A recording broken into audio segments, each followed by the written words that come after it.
It's that time again. It's time for another Saturday night special where we talk about everything rockhounding related. Well, this past week, something happened. Some of you might recognize this if you're an astute viewer of the show here.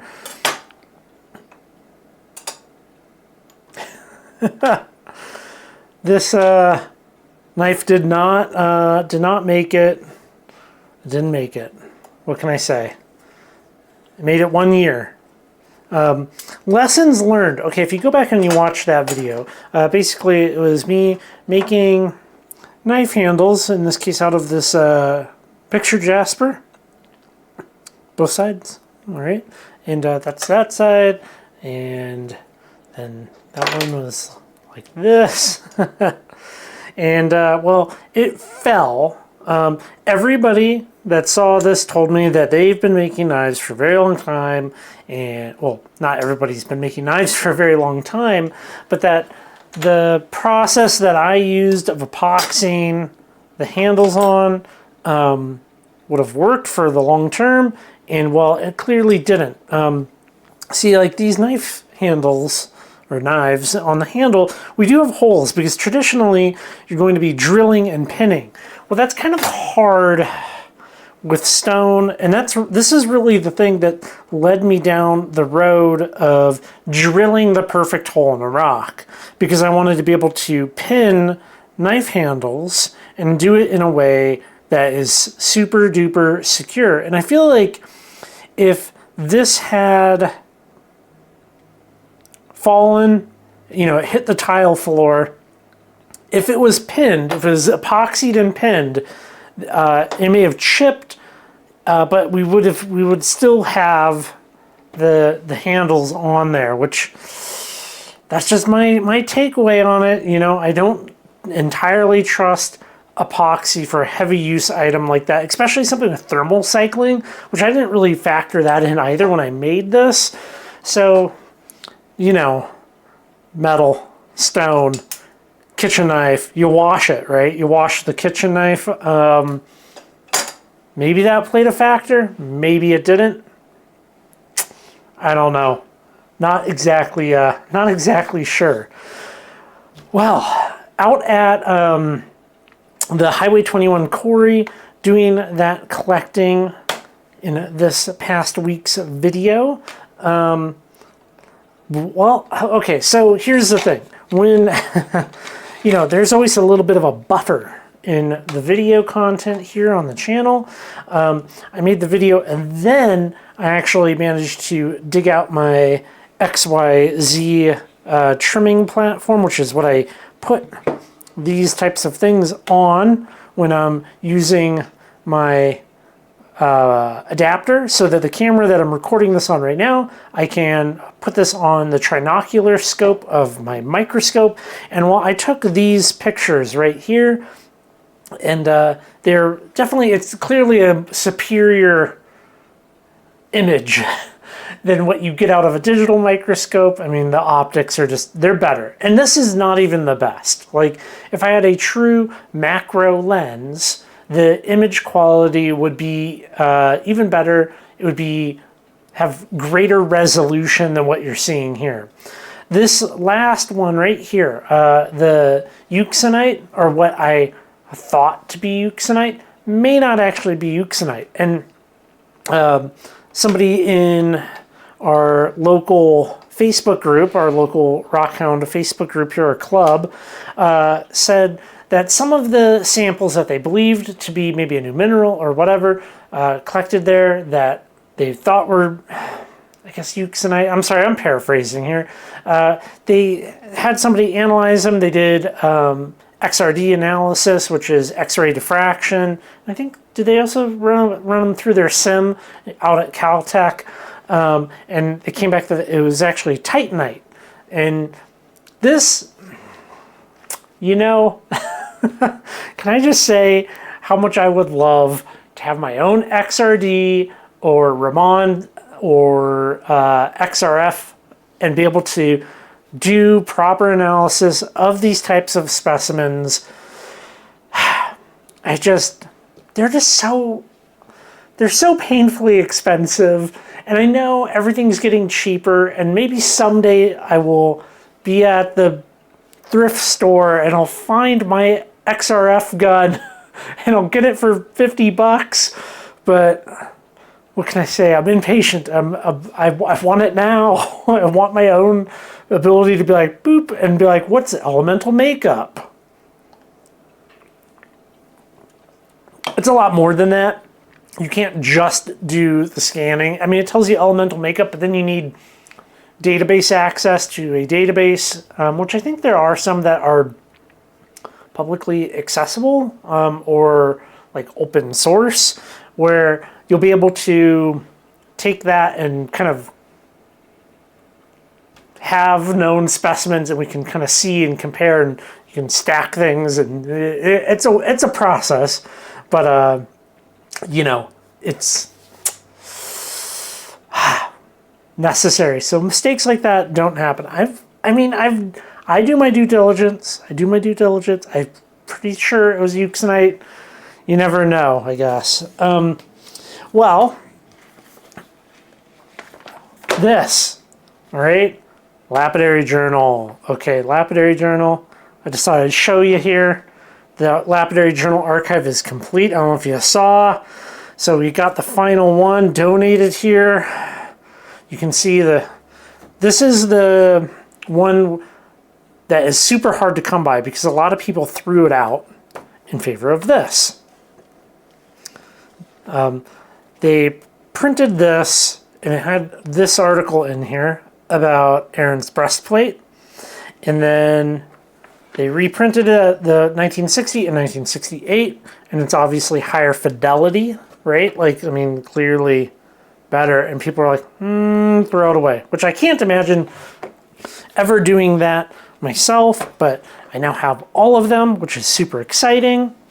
It also came with this wrapped up inside it, which I love things like this.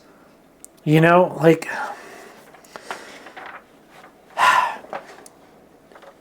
can we just take a minute and we'll just flip through this real quick, and we can just look at how cool these types of things were that would show up in your mail back in the golden age of Lapidary.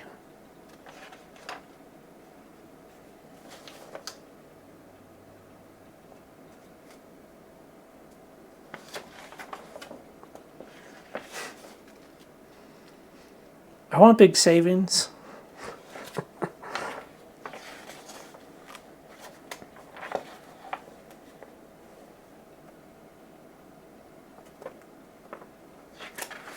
I love stuff like this. I truly do. I mean, $2.45. Get yourself a microscope. I forget the type of printing this is. Is it lithographic printing? I might be making that up. Yeah, they have a little stamp collector's corner. Not that I'm into stamps beyond my mineralogical record stamps, but I don't know. I thought that was pretty cool. So yeah, Lapidary Journal Archive is full, which is very, very good. That I can say that now. It's been quite the accomplishment. And that kind of brings up one of the other things I want to talk about tonight is, what do I do with some of this stuff? If you go back and look at the community post here on the channel, I posted an artist's profile, okay? William Gradunke, I think that's how you say it.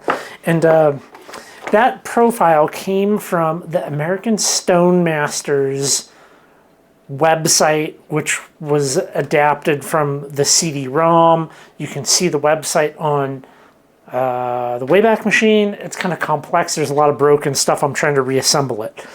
The thing is, I think everybody associated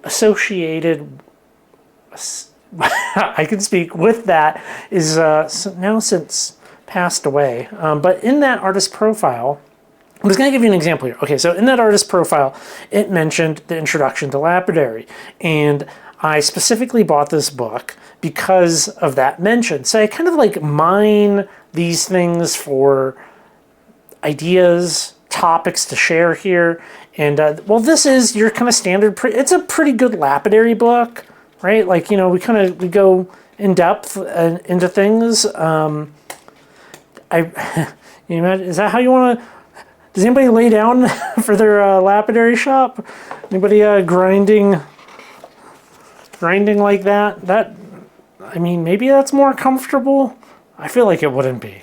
Anyways, okay. So William, I posted his artist profile, and this book has some of the high gloss photos of his work, his Intarsia Camesso work. That is incredible. Absolutely incredible. I mean, these are some of the only truly high quality photos that I've ever seen of this stuff. Each one of those things, a little piece of stone. You're going to be hearing a lot more about Intarsia stuff in the coming 3 years on this YouTube channel. Definitely, maybe 5 years. I'm going forever. Okay, yeah, and then we have some different stuff in here, but mostly I was in it for these. How cool is that? So that brings up the other question. Like, what do I mean, there's like what is morally right, what is legally right, and what feels right. What feels right to me, and when I come across these things that might technically still be under copyright, is to share them so that it's not lost to time. Like, I have all these like feelers out here, and I'm trying to like gather up all this information and find all these things, and I know that that's literally not possible for everybody to do. It's kind of, I'm in this unique situation where I can gather it up and preserve it, but it's like the American Stone Masters is one of the most incredible things that I have seen. If you have access to like some major universities, some of those, they do have physical copies of the CD-ROM, and you can go check it out and you can copy it, put it on your computer or whatever. Or go to the Wayback Machine, which if you don't know what the Wayback Machine is, go Google the Wayback Machine and you're going to be like mind blown that so much stuff on the internet from, 15, 20 years ago has been saved and cataloged. My gut is like, if the people that were involved have passed on, there's nobody doing anything with their work. I don't feel bad at all keeping their work alive and sharing it freely. It's not like I'm charging anything. It's just like here. But I know that in the eyes of the law, that still falls under a copyright infringement. I don't know. It's hard to have like a moral dilemma like that and publicly talk about it. But here on the Saturday Night Special, we talk about everything rockhounding related, and this definitely qualifies. It definitely qualifies. And speaking of legalities, okay, this is something I know a bunch about. Now, I don't proclaim to be an expert in anything, but if I was going to pick something, I would probably pick the legalities of rockhounding and reading case law and reading all kinds of legal documents, interpreting those documents, trying to, just, there's a lot to it. There's a lot to it. What I can tell you is never get legal advice from Facebook. Don't get legal advice from an AI written website, which we have many of those now in the rock world. And know that it's even complex going direct to the source. Before I show you something, can you go rockhounding in a wilderness area? Can you go rockhounding in a national monument? Thoughts? Can you? What do you think? Well, this is where things get complicated. Okay, so this FAQ is on the BLM's website. the public collection of rocks, mineral specimens, and semi-precious gemstones on public land for non-commercial purposes, right? May members of the public collect rocks, mineral specimens, semi-precious gemstones, national monuments? Generally, yes. Generally, yes. Did you know that? Well, they have this up on their website, and they even say they give that, which we'll look at that here shortly, and then also the whole wilderness thing is a general yes. But then it is almost exclusively superseded by a district office superintendent bulletin that then says no. But going back to the national monuments, there's exceptions to that, and they don't always say no. But then they also don't publish those bulletins in a way that's publicly accessible, which leaves you to call their offices. And when you call their offices, depending on who answers, you get different answers. So what is a person to do in these situations? Oh, and that code, I have the CFRs here, which, you can just pause that and read that there. This is like the origin for a lot of these rules, which most people don't ever think about, like, or look up CFRs or any of that type of stuff. I'm the only crazy person willing to do that. But I'm mostly pointing this out because, like, it is such like a hard subject to discuss. Now, over on Patreon, we have made some videos about mineral claims and the legalities of rockhounding because it's a more friendly place to talk about those subjects. So if you're interested in these types of things, or if you just want to have a nice, real conversation with like-minded folks, well, you can do that in my email. But if you want, there is Patreon. Yeah, it's just very complex when you start to get into this, because if you have something that says generally yes, I feel like at the very least you should be able to make the other thing that says the exceptions to that widely available, which they don't. I talked to Sarah about coming out and making these Saturday night specials. I'm having a hard time talking tonight, and I really wanted to open it with, like, I hate the federal government, and she advised me not to, so I'm not going to say that. But okay, I don't know how much money the BLM has, but they have a lot of broken links on their website, which go from documents to this, to CFRs. I just find it shocking that they have so much money, or apparently have so much money. They could hire like a computer guy to be like, yeah, let me check all those links on your website. I have the ability to do that on my website. Why come they can't do that? How come the BLM can't fix their website?